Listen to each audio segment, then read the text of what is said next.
Hi everyone, welcome back to the channel. I am Stella. Today we'll continue to learn the templates of LanguageCert Academic Writing Part 1, Report Writing, which often includes describing charts. In the last video, we talked about pie charts and how to describe proportions. Today, we're moving on to bar charts and line graphs, which are equally important chart types in the exam. So why do we need a different approach for bar charts and line graphs? Unlike pie charts, which show shares or proportions, bar charts and line graphs usually show trends, comparisons, or changes over time or categories. That means you'll need to describe increases, decreases, fluctuations, and more.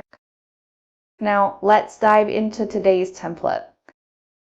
In the exam, you don't have time to figure out how to structure your answer. A template helps you organize your thoughts quickly, so you can focus on using accurate vocabulary and presenting the data clearly. But how can we use these templates and fill in the blanks? Now, let's break down the template for bar charts and line graphs. Just like with pie charts, you start by introducing the main topic.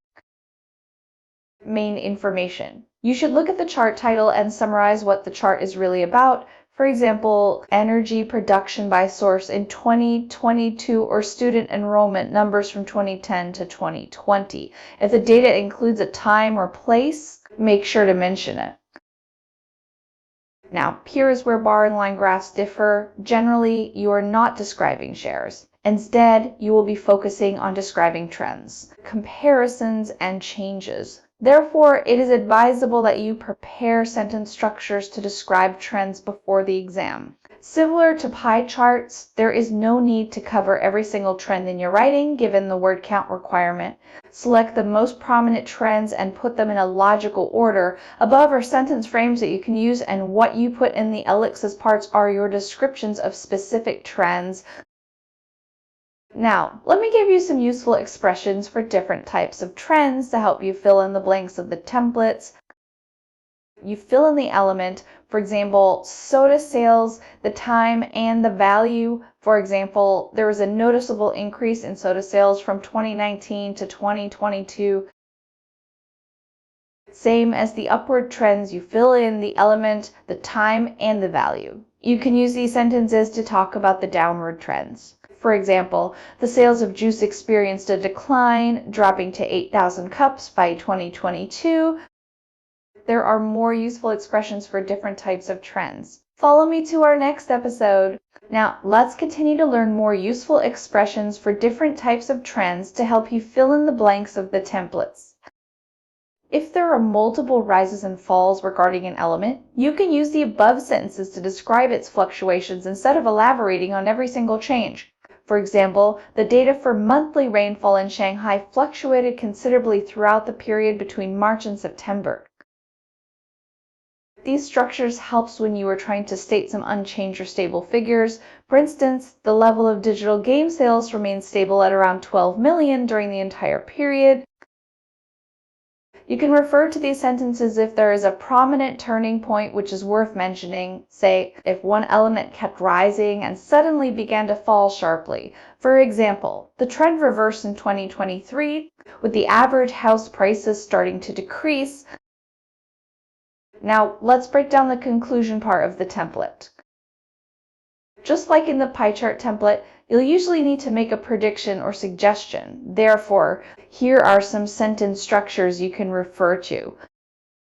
For example, it is projected that face-to-face lessons will see a significant fall. For example, the most viable course of action would be to encourage community engagement. And that's your bar chart template.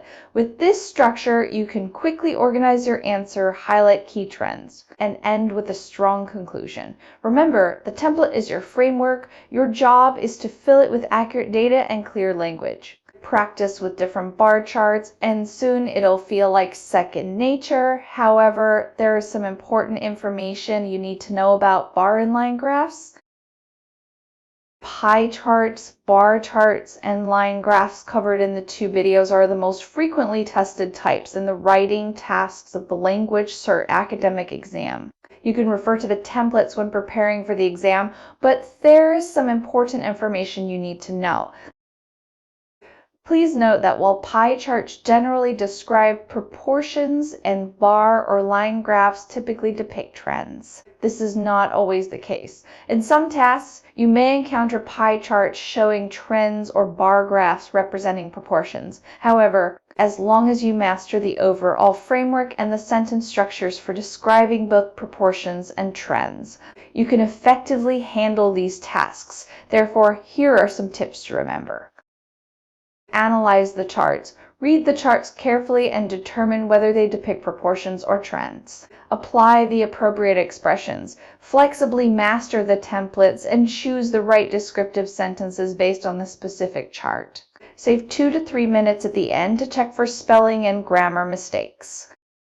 Thanks for watching. If you found this helpful, don't forget to like and subscribe. See you in the next video. Bye.